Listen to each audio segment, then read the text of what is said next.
Hello dear student, this is Sudesh Sahu from Life Science Tutorial and today we are discussing about question practice series for PGT Biology exam.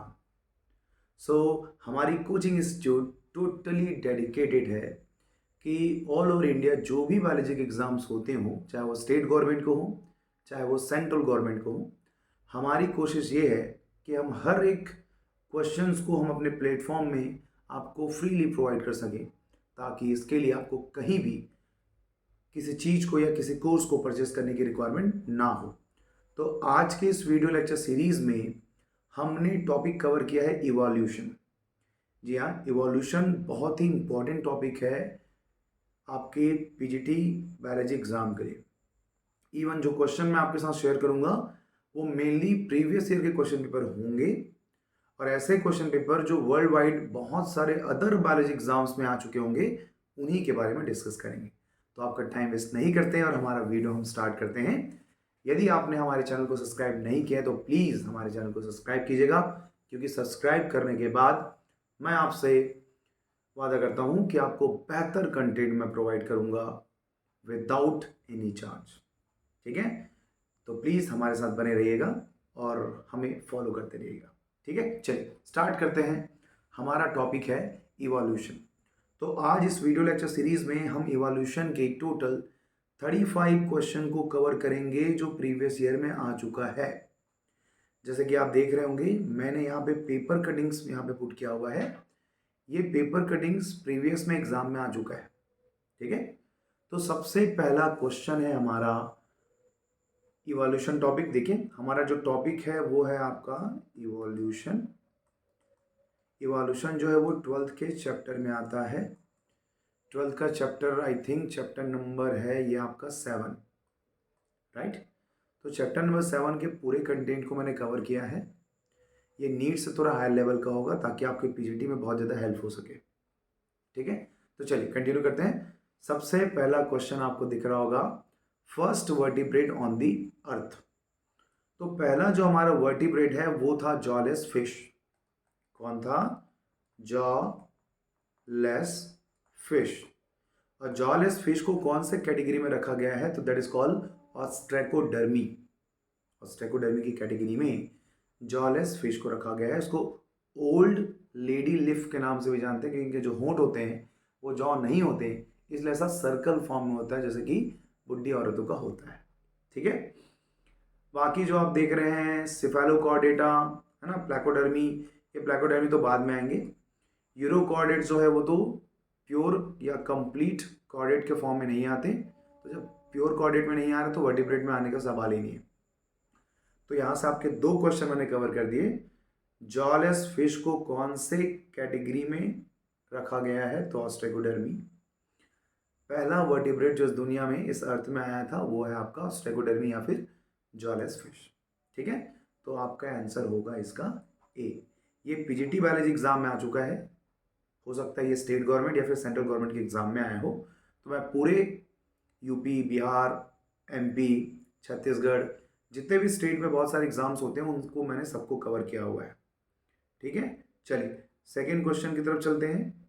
हमारा second question जो है वो linking के base पे है। Linking that means एक तरह से कनेक्टिंग लिंक बोलो या फिर बोल सकते हैं आप मिसिंग लिंक। तो यहाँ पे दो चीज़ें, पहले कॉन्सेप्ट देख लो। एक जो मैंने बोला था कनेक्टिंग लिंक, है ना, एक था क्या? Connecting link. सेकेंड वर्ड आता है मिसिंग। Missing link. तो कनेक्टिंग लिंक क्या आता है? जैसे फॉर एग्जांपल ये हमारा एक रेप्टाइल है। रेप्टाइल से हमको पता है भाई कि बर्ड का ओरिजिन हुआ है, बर्ड्स का। तो रेप्टाइल से जो पहला बर्ड बना होगा वो है हमारा आर्कियोप्टेरिक्स। क्या है? आर्कियोप्टेरिक्स। आर्कियोप्टेरिक्स के पास रेप्टाइल के भी कैरेक्टर है और बर्ड्स के भी कैरेक्टर है।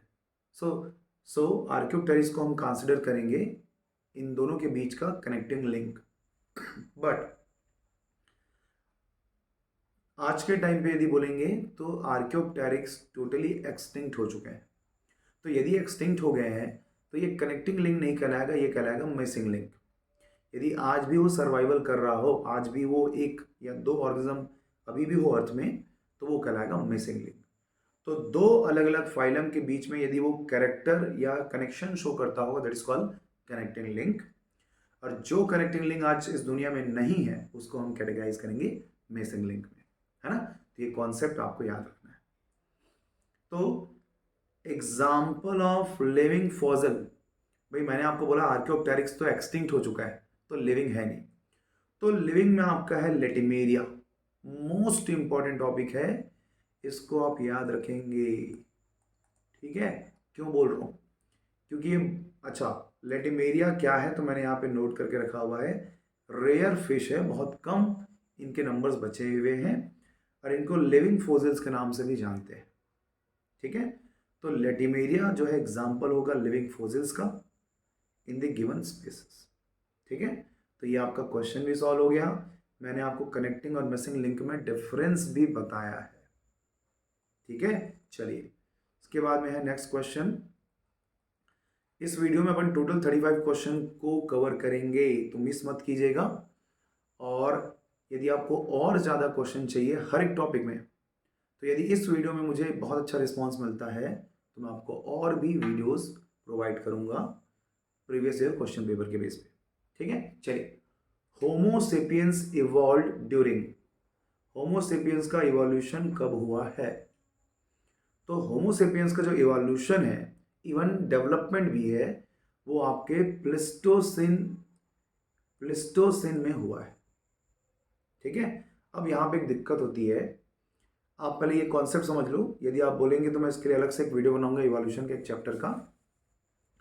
हमने पूरे हमारा जो जूलॉजिकल टाइम जो स्केल है, इसको बोलते हैं जूलॉजिकल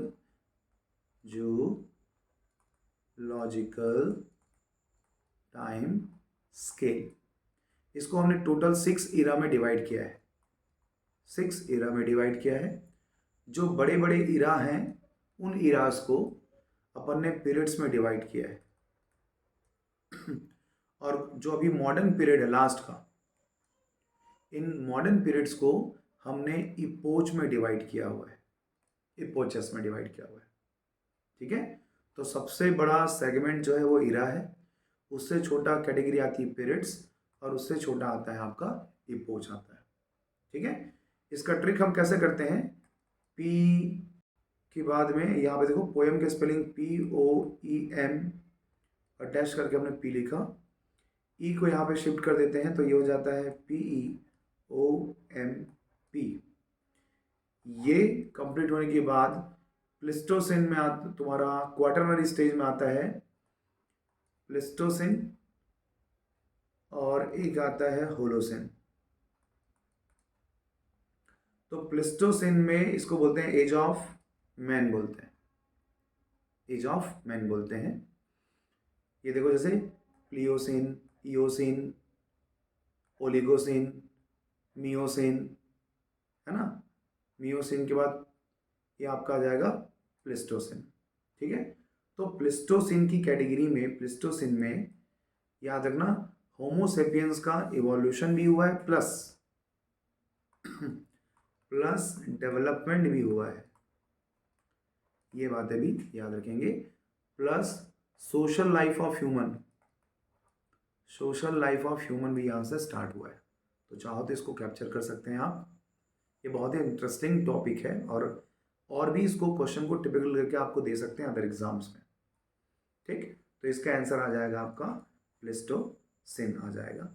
चलिए आगे बढ़ते हैं। मेरे ख्याल से मैं जो एक्सप्लेन कर रहा हूँ उससे आपको क्वेश्चन के आंसर भी मिल जा रहे हैं, और कुछ नई चीज़ें मिल रही है जिसको आपको रिकॉल करना है, ताकि आप अदर एग्जाम्स में और अच्छे स्कोर गेन कर सको। थ्योरी ऑफ एक्वायर्ड कैरेक्टर्स, तो सीधा जैसे ही कैरेक्टर बोले तो दो साइंटिस्ट हैं भाई, एक है आपका लैमार्क, एक है आपका डार्विन, ठीक है। एक नीचे दिया हुआ है जो मेंडल है, चलो मेंडल का भी देख लेते हैं। कैरोलस लिनियस का तो बाइनॉमिनल नॉमेनक्लेचर है, द्विनामकरण पद्धति के नाम से जानते हैं आप, तो कैरोलस लिनियस को हटा दो अभी। मेंडल ने दिया है भैया लॉ ऑफ जेनेटिक्स ना, law of classical genetics, law of classical genetics. Darwin ने दिया है नेचुरल सिलेक्शन, नेचुरल सिलेक्शन, जिसको हम बोलते हैं सर्वाइवल ऑफ द फिटेस्ट भी बोलते हैं, survival of the fittest, fittest के नाम से जानते हैं। और लैमार्क का है the theory of inheritance of acquire character, इसका नाम है द थ्योरी ऑफ इनहेरिटेंस,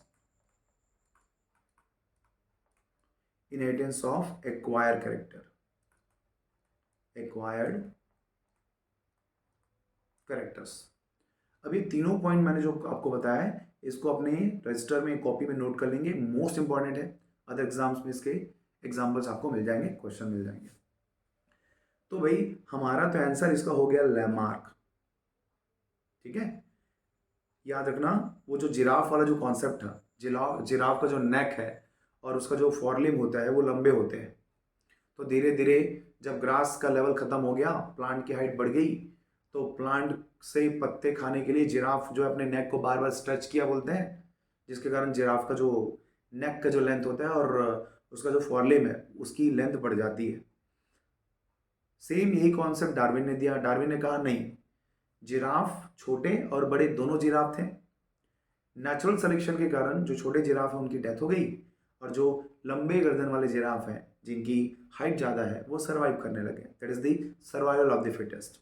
तो दोनों ने जिराफ में कॉन्सेप्ट दिया, बट जिराफ का जो मेन कॉन्सेप्ट है वो आपका लैमार्क का है और उस थ्योरी का नाम है इनहेरिटेंस ऑफ एक्वायर्ड कैरेक्टर, ठीक है। तो इनहेरिटेंस ऑफ एक्वायर्ड कैरेक्टर जो यहाँ लिखा हुआ है उसका आंसर आपका आ जाएगा लैमार्क। मैंने 4 क्वेश्चन एक ही स्लाइड में आपको डील किया है। सो थैंक यू नहीं, बस सब्सक्राइब कीजिएगा, ठीक है। चलिए आगे बढ़ते हैं अपन क्वेश्चन नंबर 5, ठीक है। यहां भी आपको मैं 2 क्वेश्चन बताऊंगा जो कि आपके लिए बहुत ज़्यादा इंपॉर्टेंट होगा। देखिए, evolutionary history of an organism, right. तो यदि हम बात करें इवोल्यूशनरी हिस्ट्री का, हम बात कर रहे हैं इवोल्यूशन का मतलब अपने एंसेस्टर के बारे में। एंसेस्टर से जो हमारा डेवलपमेंट हुआ है उस पूरे सीरीज की स्टडी करना कहलाता है आपका फाइलोजेनी। क्या कहलाता है? फाइलोजेनी कहलाता है। फाइलोजेनी में हम अपने एंसेस्टर से लेकर के अभी तक के जितने भी इवोल्यूशन हुए हैं उन पूरे प्रोसेस की स्टडी करते हैं। बट ऑन्टोजेनी एक बहुत ही अच्छा कॉन्सेप्ट है जिसको हम एक इवोल्यूशन की थ्योरी में पढ़ते हैं, that is called recapitulation, recapitulation theory. ये बोलता है ऑन्टोजेनी रिकैपिटुलेट्स द फाइलोजेनी, एक वर्ड है यहाँ पे, ऑन्टोजेनी रिकैपिटुलेट द फाइलोजेनी, ठीक है। ऑन्टोजेनी का मतलब एक जो नया ऑर्गेनिज्म जो जनरेट होने वाला है थ्रू द एम्ब्रियो, उसके एम्ब्रियो से लेकर के पूरा लाइफ स्पैन तक की स्टडी, एक ऑर्गेनिज्म के एम्ब्रियोनिक स्टेज से उसके डेथ तक की जो स्टडी है दैट इज कॉल्ड ऑन्टोजेनी। और ऑन्टोजेनी फॉर एग्जांपल जब हमारा एम्ब्रियो रहता है तो एम्ब्रियो का शेप जो है हमारे एंसेस्टर जैसा दिखता है, कुछ समय के लिए फिश जैसा, then amphibian, then reptile, then mammals. वो धीरे धीरे धीरे डेवलप होते होते कन्वर्ट होता है। तो उसी को बोला गया है कि ऑन्टोजेनी जो है वो पुनरावृत्ति करता है। रिकैपिटुलेट करना मतलब पुनरावृत्ति करना। तो ये कॉपी करता है किसका? ऑन्टोजेनी कॉपी करता है हमारे फाइलोजेनी का। फाइलोजेनी मतलब हमारे एंसेस्टर की हिस्ट्री का, ठीक है। तो यहां से एक वर्ड यूज कर लेना, रिकैपिटुलेशन थ्योरी, ये अपने ब्रेन में सेट कर लो। इवोल्यूशन की यदि इवोल्यूशनरी हिस्ट्री की बात कर रहे हैं तो हो जाएगा आपका फाइलोजेनी। और एक सिंगल इंडिविजुअल की हिस्ट्री की बात कर रहे हैं, सिंगल इंडिविजुअल की हिस्ट्री की बात कर रहे हैं तो वो आपका कहलाएगा ऑन्टोजेनी। एंसेस्ट्री मतलब ये बात हो रही है सिर्फ पूर्वजों का क्रम, सिर्फ आपके फैमिली के पूर्वज के क्रम को हम बोलेंगे एंसेस्ट्री, ठीक है। और palaeontology that means study of fossils, study of fossils. ठीक है, तो मेरे ख्याल से चारों जो पॉइंट है वो आपको समझ में आ गया है। आपका आंसर रहेगा बी, फाइलोजेनी। नेक्स्ट क्वेश्चन देख लेते हैं, ये तो बहुत इजी क्वेश्चन है।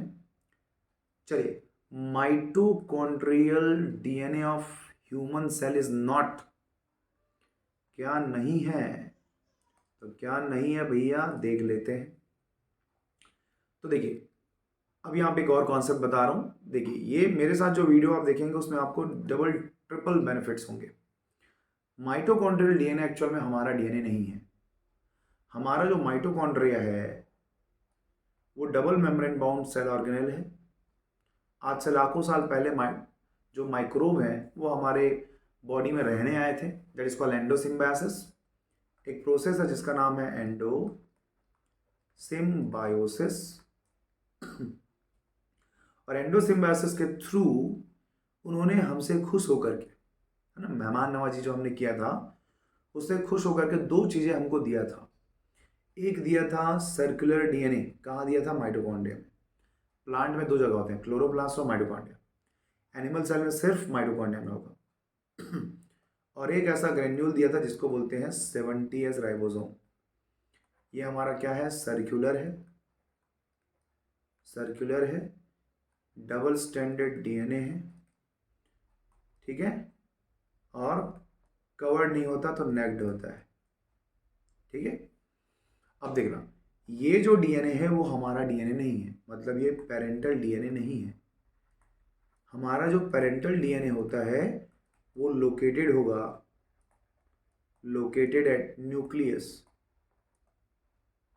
न्यूक्लियस के अंदर।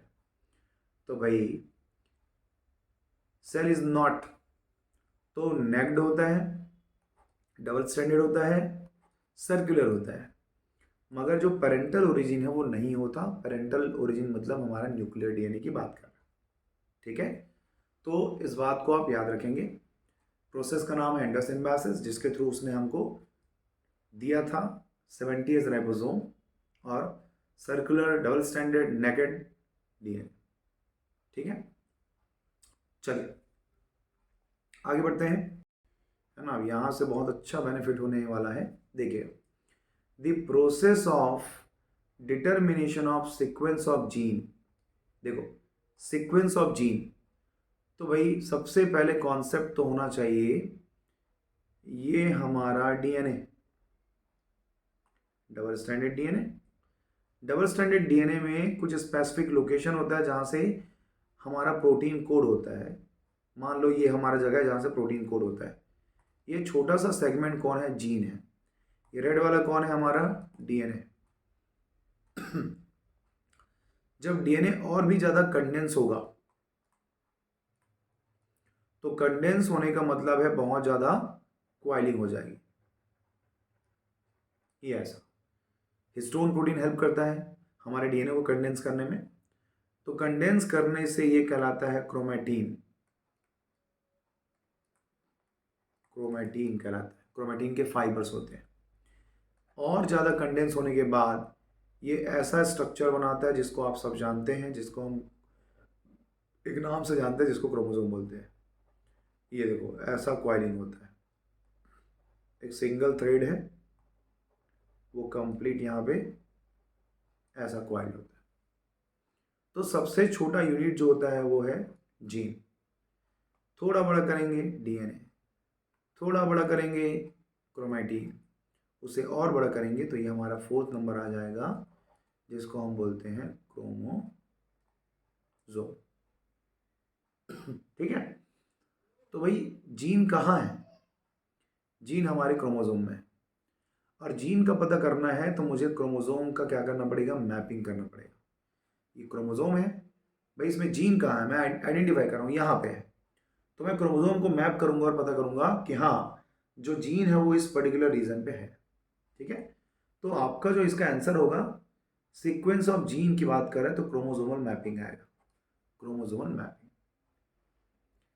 जीन लोकलाइजेशन मतलब ये होता है एक्चुअल में जीन लोकलाइजेशन मतलब लोकेशन या एग्जैक्ट पोजीशन ऑफ जीन की बात करते हैं पर्टिकुलरली। यदि मैं जीन सीक्वेंसिंग की बात करूं तो सीक्वेंसिंग ऑफ न्यूक्लियोटाइड, इसमें आप आइडेंटिफाई करेंगे सीक्वेंस ऑफ न्यूक्लियोटाइड। न्यूक्लियोटाइड को शॉर्टकट में एनटीएस बोलते हैं, न्यूक्लियोटाइड। और डीएनए सीक्वेंसिंग जो टेक्निक होता है वो हमारे इन्वेस्टिगेशन के लिए यूज होता है। जैसे डीएनए फिंगरप्रिंटिंग, तो डीएनए फिंगरप्रिंटिंग क्या है, हमारा डीएनए सीक्वेंसिंग है। तो उसमें हम पेरेंटल आइडेंटिफिकेशन करते हैं और सेकंड जो नंबर है वो क्रिमिनल इन्वेस्टिगेशन करते हैं।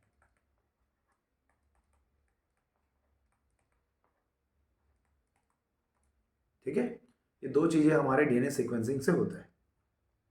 तो जब भी कभी सीक्वेंस ऑफ जीन बोले तो क्रोमोसोमल, सीक्वेंस ऑफ न्यूक्लियोटाइड बोलेगा तो जीन सीक्वेंसिंग। जीन लोकलाइजेशन यदि आपको बोलता है तो उसका आंसर जो है, लोकलाइजेशन का मतलब यहाँ पे हो जाएगा कि कोई पर्टिकुलर जीन को या फिर प्रोटीन को एक पर्टिकुलर पोजीशन में ले जाके ट्रांसफर करना, उसको हम बोलते हैं जीन लोकलाइजेशन। ठीक है, तो चारों पॉइंट्स के एक अलग अलग मीनिंग्स है, हर एक मीनिंग्स को अपने कॉपी में नोट करेंगे। एग्जाम में यदि आज ये पूछा है सीक्वेंस ऑफ जीन, तो नेक्स्ट टाइम हो सकता है कि जीन सीक्वेंसिंग के बारे में क्वेश्चन आ सकता है। ठीक है, चलिए सॉरी, क्वेश्चन नंबर 7 की बात करते हैं। 7 तो हो गया हमारा, एड कंप्लीट करते हैं। चलिए देखते हैं, ये बहुत इजी क्वेश्चन है। रिवर्स है ना, what is called the reverse genetics. Reverse genetics का मतलब होता है मैं अपने डीएनए से मतलब कि जेनेटिक मटेरियल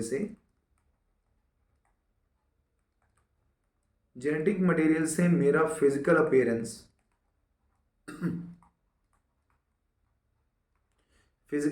को पता करूं। और फिजिकल अपीयरेंस मतलब होता है फिनोटाइप। क्या होता है, फिनोटाइप। तो फ्रॉम डीएनए टू फिनोटाइप, ये आपका रिवर्स जेनेटिक्स का मीनिंग होगा। ठीक है, और जेनेटिक्स का मतलब तो समझ गए, फिनोटाइप टू डीएनए, है ना। किसी के फिनोटाइप से हम पता कर लेते हैं, जैसे टॉल, डॉर्फ, उससे हम उसके डीएनए को भी आइडेंटिफाई कर सकते हैं। तो उसके जस्ट उल्टा होता है। फ्रॉम आरएनए टू डीएनए जो प्रोसेस होती है वो कहलाता है आपका रिवर्स ट्रांसक्रिप्शन, आरटी कहलाता है। ठीक है, और जीन से एंजाइम का बनना, मतलब एंजाइम का है, प्रोटीन है, तो जीन से प्रोटीन का बनना ये आपका हो जाएगा डीएनए से आरएनए और आरएनए से प्रोटीन, मतलब कि सेंट्रल डोग्मा का प्रोसेस। ठीक है, तो इसका आंसर आपका होगा बी। आगे बढ़ते हैं, क्वेश्चन नंबर 9।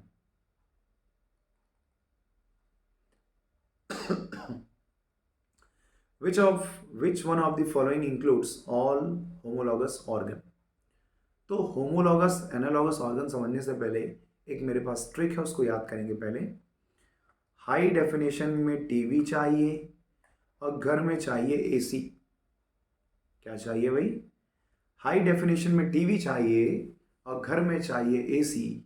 यदि ये दोनों हो तो लग्जरियस लाइफ जी सकते हैं और जीवन अपना बर्बाद कर सकते हैं। ठीक है, तो ये ट्रिक आपके काम आएगा, याद रखना। H that means homologous organ, homologous organ, और D का मतलब होता है डाइवर्जेंट, इवोल्यूशन। समझना, डाइवर्जेंट इवोल्यूशन से होमोलॉगस ऑर्गन बनते हैं, डाइवर्जेंट इवोल्यूशन से होमोलॉगस ऑर्गन बनते हैं, और कन्वर्जेंट इवोल्यूशन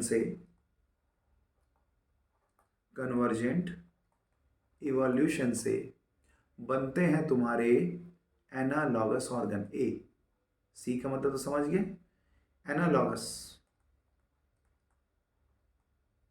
एनालॉगस ऑर्गन बनते हैं।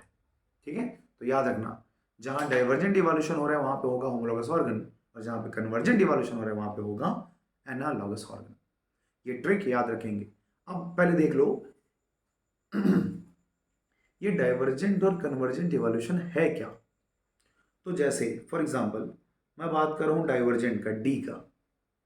मैंने कहा सेम एंसेस्टर, हमारे पूर्वज एक थे, एंसेस्टर, सेम एंसेस्टर से दो बच्चे पैदा हुए, दोनों बच्चों का सेम एंसेस्टर से दो बच्चे पैदा हुए, है ना, दो चाइल्ड पैदा हुए हैं, और दोनों का ना हैबिटेट चेंज हो गया। ठीक है, देखना। तो मैंने बोला दो बच्चे पैदा हुए, दोनों अलग अलग ग्रुप को बिलोंग करते हैं, डिफरेंट ग्रुप वाले हैं। डिफरेंट ग्रुप वाले हैं मतलब कि डिफरेंट हैबिटेट वाले हैं। हैबिटेट वाले मतलब एक वाटर में रहने लग गया और एक जो है वो टेरेस्ट्रियल जमीन में रहने लग गया, अलग अलग हैबिटेट हो गई।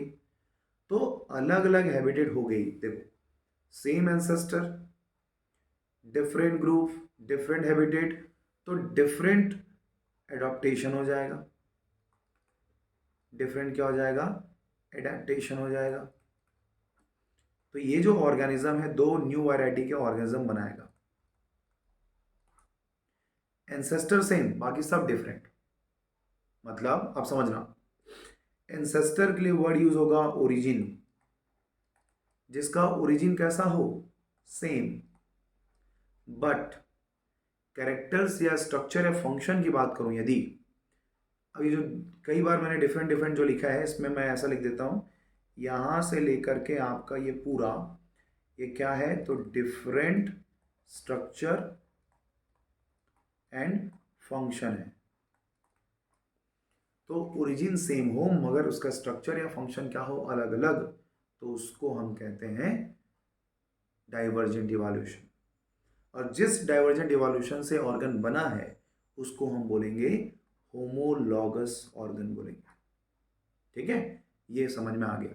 जस्ट इसके अपोजिट अब देखो, उल्टा करते हैं। अब यहां पे क्या करते हैं? सेम एंसेस्टर की जगह पे डिफरेंट एंसेस्टर लेते हैं, अलग अलग पूर्वज से थे। फॉर एग्जांपल बर्ड्स, बर्ड्स एव है ना, मैं डिफरेंट एंसेस्टर लिख देता हूं, एंसेस्टर, एक ब्रैकेट में लिख देता हूं बर्ड, और एक मैं ले लेता हूं बैट। बर्ड आता है एव्स में, बैट आता है मैमल्स में। दोनों का ओरिजिन अलग है, ओरिजिन अलग है, बट सेम ग्रुप से है। सेम ग्रुप मतलब दोनों उड़ने वाले हैं, तो सेम क्या हो जाएगा? उड़ने वाले हैं तो सेम हैबिटेट हो जाएगा, और सेम हैबिटेट है तो सेम क्या हो जाएगा? एडाप्टेशन हो जाएगा। सेम एडाप्टेशन हो जाएगा। तो सामने वाला डिफरेंट और बाकी सब सेम, तो ये कहलाता है तुम्हारा कन्वर्जेंट। ओरिजिन अलग था, एक साथ रहने लग गए, एक साथ रहे, उनका ग्रुप सेम, उनका habitat same, adaptation same, nature same. Origin अलग, काम स्ट्रक्चर सेम। तो यहां पे मैंने लिखा था ना डिफरेंट स्ट्रक्चर एंड फंक्शन, तो यहां मैं नोट करूंगा सेम स्ट्रक्चर एंड फंक्शन। यहां पे हो जाएगा सेम स्ट्रक्चर एंड फंक्शन। ठीक है, अब इसी कॉन्सेप्ट को इसको कैप्चर करो, अपने कॉपी में नोट करना मोस्ट इंपॉर्टेंट है, ये याद कर लो। इवोल्यूशन से एक क्वेश्चन यहां से आना ही है। अभी आप देख रहे हैं इस वीडियो में ऐसे ही क्वेश्चन 5 to 6 टाइम आया हुआ है, बार बार वही आएगा, आप देखते ही इसको बना लोगे। देखो, विच one of the following includes the all homologous organ. Homologous ना, होमोलॉगस मतलब कैसा? एंसेस्टर सेम होना चाहिए मगर डिफरेंट एडेप्टेशन वाला होना चाहिए। अब देखो, forelimb of frog, wings of birds and forelimb of rabbit। अब यहां पे देखना, सबके फोरलिम की बात हो रही है, सबका फोरलिम, ये जो विंग्स लिखा है ये भी फोरलिम है, क्योंकि बर्ड का जो फोरलिम रहता है वो विंग्स में कन्वर्ट हो जाता है और हिंड लिम जो है उसके लेग्स बन जाते हैं, तो ये भी एक फोरलिम है। और यहां तो लिखा हुआ है फोरलिम ऑफ रैबिट। ठीक है, फ्रॉग आता है एम्फीबियन में, बर्ड्स आते हैं एप्स में, और रैबिट आता है मैमल्स में। अब देखो, एम्फीबियन अलग ओरिजिन है ना, एम्फीबियन हो गया तुम्हारा, इधर हो गया तुम्हारा बर्ड्स और इधर हो गया तुम्हारा रैबिट। तीनों के तीनों अलग है, बट इनका जो कंपोनेंट है फॉरलिम फॉरलिम फॉरलिम ये सेम है। तो फॉरलिम का ओरिजिन सेम है बट डिफरेंट फंक्शन है उसके। कैसे डिफरेंट फंक्शन है देखो, फ्रॉग का जो फॉरलिम है वो उसको जंप करने के काम आएगा। विंग्स ऑफ बर्ड की बात है वो फ्लाइंग करने के लिए काम आएगा। और रैबिट का जो लिम्ब होता है फॉरलिम वो किसके लिए काम आएगा, मूवमेंट के लिए।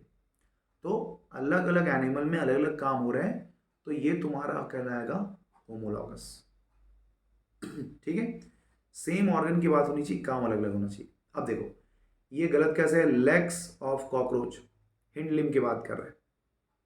Legs of cockroach, hind legs of frog and for limb. देखो जहां हिंड लिम्ब और फॉर लिम्ब दो अलग वर्ड आ गए तो ये कभी भी होमोलॉगस नहीं हो सकता, क्योंकि काम अलग अलग हो जाएगा। Wings of butterfly, wings of birds, wings of bat. अब समझो, बटरफ्लाई इंसेक्ट है, बर्ड्स एव्स है और बैट मैमल्स है।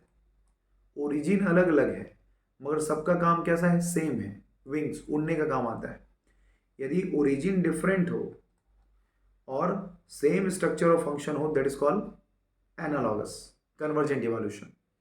तो ये जो सी है ना वो कन्वर्जेंट इवोल्यूशन का एग्जांपल है, और ए जो है वो आपका डाइवर्जेंट इवोल्यूशन का एग्जांपल है। आई होप कि ये वीडियो आपको समझ में आया होगा, इसको नोट कर लेंगे। ठीक है। अच्छा नीचे देखो, और विंग्स ऑफ बर्ड्स उड़ने का काम आ रहा है, विंग्स ऑफ बैट उड़ने का काम आ रहा है, विंग्स ऑफ फ्लाइंग लिजार्ड्स ये भी तुम्हारा एनालॉगस है, ये भी एनालॉगस है, ये भी एनालॉगस है ना। और ये जो है कॉकरोच का leg, hind leg of the frog and forelimb of rabbit, ये भी तुम्हारा एनालॉगस में आएगा। एक्सेप्शन भी बोल सकते हैं, इसमें से एक सही नहीं है, बट ए आपका जो है वो होमोलॉगस में आएगा। अच्छा इसी में बोलते हैं कि इसमें भाई कौन सा इवोल्यूशन हुआ है फर्स्ट कंडीशन में। तो फर्स्ट कंडीशन में यदि होमोलॉगस ऑर्गन है तो एच डी मतलब कि डाइवर्जेंट इवोल्यूशन हुआ है, ये आपको याद रखना है। ठीक है, चलिए क्वेश्चन नंबर 10 देखते हैं। ये देखो फिर से आ गया वही क्वेश्चन, मैं बोला था ना आपको कि ये क्वेश्चन कई बार आएगा। Homologous structures are similar in origin, origin same, but dissimilar in the function और स्ट्रक्चर। ठीक है, आंसर वन ही है, इसको टाइम वेस्ट करने की रिक्वायरमेंट नहीं है। ठीक है, ये आ गया आपका वेस्टिजियल ऑर्गन। ऐसे ऑर्गन जो हमारे एंसेस्टर में एक्टिव है, एंसेस्टर में एक्टिव था बट अभी के टाइम पे इसका कोई काम नहीं है, नॉन फंक्शनल है, तो उसको हम क्या बोलते हैं, वेस्टिजियल ऑर्गन। हमारे बॉडी में जो हेयर है वो वेस्टिजियल ऑर्गन है, वर्मीफॉर्म अपेंडिक्स वेस्टिजियल ऑर्गन है, मसल्स ऑफ एयर पिन्ना ये भी क्या है, वेस्टिजियल ऑर्गन है, मास्क पहनने के काम आता है अब। ठीक है, कोविड के पहले तो वेस्टिजियल ऑर्गन ही था, तो ये भी आपका आपके वेस्टिजियल ऑर्गन में आता है। मगर ciliary muscles of eye, ciliary muscles of eye अभी भी फंक्शनल है, इसका काम भी है, तो ये जो है आपका सही आंसर होगा, नॉट अ वेस्टिजियल ऑर्गन। ठीक है, चलिए which one is not a vestigial organ. तो nictitating membrane, vermiform appendix, coccyx ये सभी के सभी वेस्टिजियल ऑर्गन है, एपिग्लॉटिस नहीं है। आंसर आएगा आपका एपिग्लॉटिस। एपिग्लॉटिस आपके फूड पाइप को कंट्रोल करने का काम करता है। ठीक है, जब एक ही टाइम में आप गैस और फूड एक साथ लेते हैं तो ये लोग रूट डाइवर्ट करते हैं ताकि गैस अपने लोकेशन में चले जाए और जो फूड है वो अपने लोकेशन में चले जाए। अब देखो ये देखो, अब देखते ही बनेगा ये विंग्स ऑफ बटरफ्लाई। देखो बटरफ्लाई, बैट, ये दोनों का ओरिजिन अलग अलग है मगर काम इनका सेम है। ओरिजिन डिफरेंट मगर फंक्शन कैसा, सेम। तो इसका आंसर क्या आ जाएगा, एनालॉगस ऑर्गन आएगा। ठीक है, एनालॉगस ऑर्गन आ जाएगा। ठीक है, चलिए आगे बढ़ते हैं हम।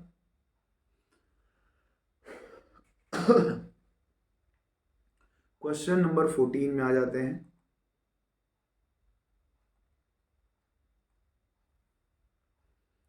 क्वेश्चन नंबर 14 देखो, which of this are analogous organ. अभी मैंने बताया था आपको एनालॉगस ऑर्गन की बात है। तो देखो, wings of insect and feather of birds, ये किसका है, फेदर जब वर्ड यूज करेगा, ठीक है, यहाँ पे एक्चुअली ना फेदर यूज नहीं होना था, यहाँ पे यूज होना था विंग्स। थोड़ा सा गलत वर्ड यूज हुआ है मगर आंसर यही लिया है। आगे देखते हैं गलत कैसे। बाकी forelimb of horse and hands of human, है ना, फॉरलिम और हैंड्स, हम ये भी हमारा फॉरलिम है, तो सेम है, काम अलग अलग है। ये आएगा तुम्हारा होमोलॉगस में। Wings of bat and feather of birds, देखो यहाँ पे फेदर दिया हुआ है, यदि यहाँ पे विंग्स लिखा होता तो ये एनालॉगस आता, बट फेदर लिखा हुआ है तो एनालॉगस में नहीं आएगा। फिन्स ऑफ, ये ऑफ है, fins of fish and ores of penguins, ठीक है, तो ये भी आपके एनालॉगस में नहीं आएगा। आपके एनालॉगस में आएगा आपका wings of insect and feather of birds.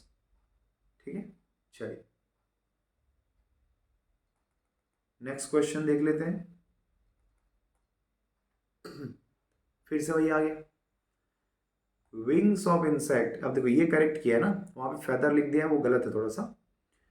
Wings of insect and wings of birds are the examples of. तो देखो इंसेक्ट ओरिजिन अलग, बर्ड्स का ओरिजिन अलग, मगर दोनों के विंग्स का काम क्या है, एक है, फ्लाइंग करना। तो सेम काम है, मतलब एनालॉगस ऑर्गन में आएगा। वो ट्रिक जो मैंने प्रीवियस वीडियो में आपको बताया था, यदि वो आपको अच्छे से आ रहा है तो यस, आप बेहतर बना सकते हैं।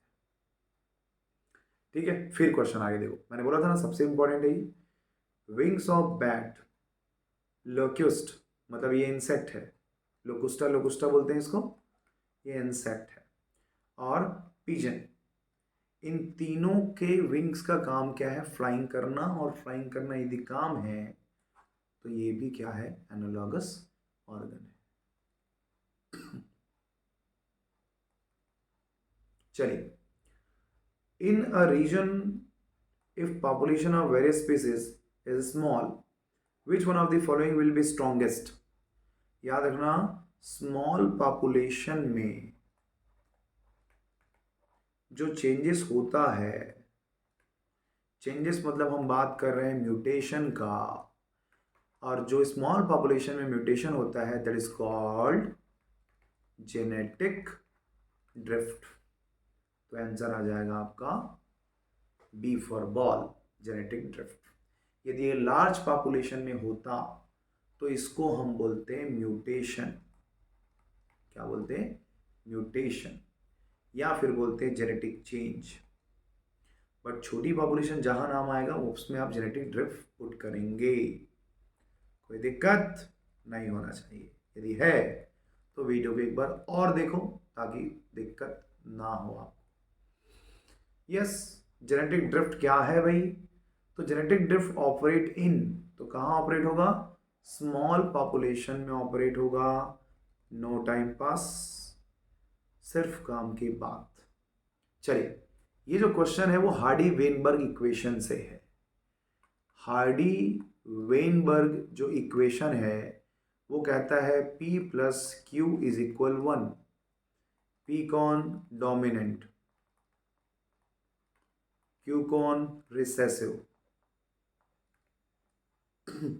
डोमिनेंट और रिसेसिव का जो एलिक फ्रीक्वेंसी है, डोमिनेंट मतलब कैपिटल A, रिसेसिव मतलब स्मॉल a, इसका जो फ्रीक्वेंसी है ऑलवेज क्या होगा, बोलता है 1 होगा। तो एक फार्मूला आ गया आपका P प्लस क्यू का 1। सेकेंड फार्मूला ये है कि मान लो एक पॉपुलेशन है, इस पॉपुलेशन में टोटल 1000 पर्सन्स रहते हैं, जिनमें डोमिनेंट कितने हैं 500, हेट्रोजाइगस कितने हैं 400, रिसेसिव पॉपुलेशन कितनी है यहाँ पे 100, तो टोटल कितना हो गया 1000। ठीक है 1000। तो भाई ये बताओ लोग कितने हैं डोमिनेंट में 500, एक लोगों में मतलब एक पर्सन में डोमिनेंट जीन कितने हैं 2, तो 2 डोमिनेंट जीन हैं, तो यहां पे पी नहीं लिख सकते, हम क्या लिखेंगे पी के स्क्वायर, 2 है तो। अब यहां देखो 2 बार स्मॉल ए है, तो ये हो जाएगा क्यू का स्क्वायर, क्योंकि रिसेसिव के लिए है, ये मैंने यहाँ पे मेंशन किया है। और जो बीच वाला है बेचारा हेट्रोजाइगस है, तो यदि मैं ऐसा करूं पी का स्क्वायर प्लस क्यू का स्क्वायर इज इक्वल 1 होता है।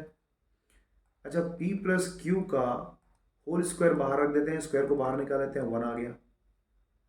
ठीक है, अब क्या करेंगे भाई इंटू करते हैं, p plus Q into P plus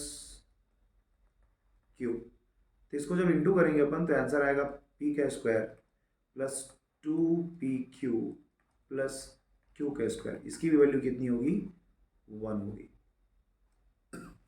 तो यदि आपको जेनेटिक फ्रीक्वेंसी आइडेंटिफाई करना है तो ये तुम्हारा डोमिनेंट है, ये तुम्हारा हेट्रोजाइगस है और ये तुम्हारा रिसेसिव है, इससे तुम यूज कर सकते हो। 2 फार्मूले हो गए, फार्मूला नंबर 1 ये है आपका, और फार्मूला नंबर 2 में आप कंसिडर कर सकते हैं इसको, ये आपका फार्मूला नंबर 2 हो जाएगा। ठीक, तो इस क्वेश्चन के अकॉर्डिंग हार्डी-वेनबर्ग लॉ जो है वो यहाँ ठीक बैठता है भाई, p plus Q is equal क्या 1, कोई दिक्कत नहीं होना चाहिए। और ज़्यादा डिटेल चाहिए तो मुझे मैसेज करना यूट्यूब में, तो मैं इवोल्यूशन में एक वीडियो लेक्चर बना दूंगा जिससे आपके पूरे टॉपिक में क्लियर कर दूं। ठीक है, चलो फिर से आ गया वही क्वेश्चन, होमोलॉगस ऑर्गन ढूंढो। देखो तो आई का काम देखना है, ये तो फंक्शन सेम हो गया। Gill of the fish and lungs of the man, काम सेम है, analogous. Hand of the man, ये मैन है, and wings of the birds. अब देख लो मैन का फॉरलेम, बर्ड्स का फॉरलेम सेम है ना, बट काम अलग अलग है भाई। इसका काम आता है होल्डिंग के काम आता है, इसका काम आता है तुम्हारा फ्लाइंग के लिए, तो फंक्शन कैसा है डिफरेंट है, तो डिफरेंट है तो आंसर क्या आएगा सी आएगा। ठीक है, और जो भी क्वेश्चन इस वीडियो में आपको प्रोवाइड कर रहा हूं वो पहले टीचर एग्जाम में ही आ चुका है, तो इस वीडियो को सीरियसली देखेंगे और जो भी इंपॉर्टेंट आपको लग रहा होगा उसको आपके रजिस्टर में पुट करेंगे। ठीक है, चलिए फिर एक question, wings of butterfly, butterfly है इंसेक्ट, बर्ड्स कौन है एव्स, बैट कौन है मैमल्स, ओरिजिन अलग काम सेम, यदि काम सेम तो आ जाएगा तुम्हारा एनालॉगस ऑर्गन, मतलब इसका ओरिजिन सेम बोलेंगे, फंक्शन डिफरेंट है ना। ठीक है, चलिए अब ऐसा करते हैं, नहीं ओरिजिन सेम क्यों, ओरिजिन डिफरेंट बोलेंगे, फंक्शन सेम। ठीक है, एनालॉगस में वही होता है। होमोलॉगस मतलब मैं बोला था HD, एनालॉगस का क्या बोला था AC, कन्वर्जेंट इवोल्यूशन। ठीक है, चलिए नेक्स्ट क्वेश्चन नंबर 22, देखो क्या कहता है। Theory of inheritance of acquire character, ये अटेम्प्ट कर चुके हैं, फिर से आया बेचारा। आंसर है आपका JB लैमार्क, कोई दिक्कत नहीं होना चाहिए, ये दिक्कत हो रहा है तो आपके बॉडी के टॉप माले में जो है दैट इज कॉल्ड ब्रेन, उसको थोड़ा सा वॉश करेंगे और बेहतर तरीके से हम टॉपिक को कवर करेंगे। ठीक है, this study are the fossils are preserved in, तो लेयर बाय लेयर वाले रॉक में ये प्रिजर्व्ड होता है और लेयर बाय लेयर रॉक को बोलते हैं सेडिमेंट्री रॉक। ठीक है, तो ये भी आपका बन जाएगा। चलिए हिस्ट्री से कुछ क्वेश्चन आ रहे हैं यहाँ पे।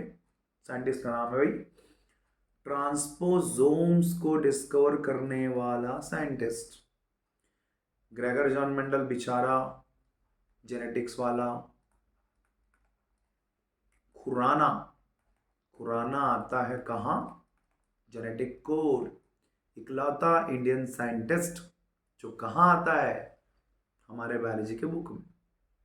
ठीक है, हरगोविंद खुराना। मॉर्गन, भाई मॉर्गन तो तुम्हारा सेक्स लिंकेज के बारे में बताया था ना, ड्रोसोफिला में स्टडी किया हुआ है। तो इस डिस्कवरी का क्रेडिट जाता है हमारे बारबरा मैकक्लिंटन को। तो तुम्हारा आंसर रहेगा बारबरा मैकक्लिंटन, क्लिंटन। ठीक है, देखो कितना बेहतरीन नाम है। हमारे यहाँ से साइंटिस्ट तो नहीं है भाई, क्योंकि जो बेहतर अचीवमेंट करते हैं वो हमारे इंडिया से माइग्रेट होके अदर्स कंट्रीज में चले जाते हैं और वहाँ से अपना नाम रोशन करते हैं। चलिए ठीक है, which of the following develops the here in the mammals, तो हमारे स्किन में जो ऐसे पोर होते हैं उसमें एक लेयर होगा जिससे हमारे रोम निकलते हैं, ऐसे हेयर निकलते हैं। उस लेयर का नाम है स्ट्रेटम जर्मिनेटिवम बोलते हैं इसको। तो आपका आंसर आएगा क्या, डी आएगा। इसको नोट कर लेना, ये याद करने वाला कॉन्सेप्ट है। ठीक है, जेनेटिक ड्रिफ्ट फिर से आया, स्मॉल पॉपुलेशन है, पहले भी बात कर चुके हैं। In mammals living in water, अच्छा यदि वो वाटर में रह रहा है तो lungs are smaller in size, सही लग रहा है, लार्ज तो होगा नहीं। Heart is small in large, पानी में रहे या बाहर में, छोटा बड़े से कोई मतलब नहीं। जब कोई मैमल वाटर के अंदर रहता है तो लंग्स के थ्रू वो ऑक्सीजन एक्सचेंज नहीं करता, इसीलिए उनके जो लंग्स होते हैं वो साइज में छोटे होते हैं। और जो एनिमल टेरेस्ट्रियल होते हैं उनके लंग्स बहुत बड़े स्पॉन्जी होते हैं। ठीक है, तो आपका आंसर आ जाएगा A for Apple, not be for ball. ठीक है, चलिए एलटी बायोलॉजी में आया हुआ है, विच one of the following is not a vestigial organ, vermiform appendix है, प्लिका सेमिलुनारिस है, ईयर मसल्स है, एपिग्लॉटिस नहीं है। आंसर आएगा आपका एपिग्लॉटिस। एक क्वेश्चन और आ चुका है, ये हमारे फूड पाइप को रेगुलेट करने का काम करता है। Analogous organ develops due to, देखो इस वीडियो सीरीज में लगभग होमोलॉजी, एनालॉजी, डाइवर्जेंट, कन्वर्जेंट से 10 क्वेश्चन के अराउंड आया होगा। तो एनालॉगस ऑर्गन ट्रिक है AC, C का मतलब कन्वर्जेंट इवोल्यूशन।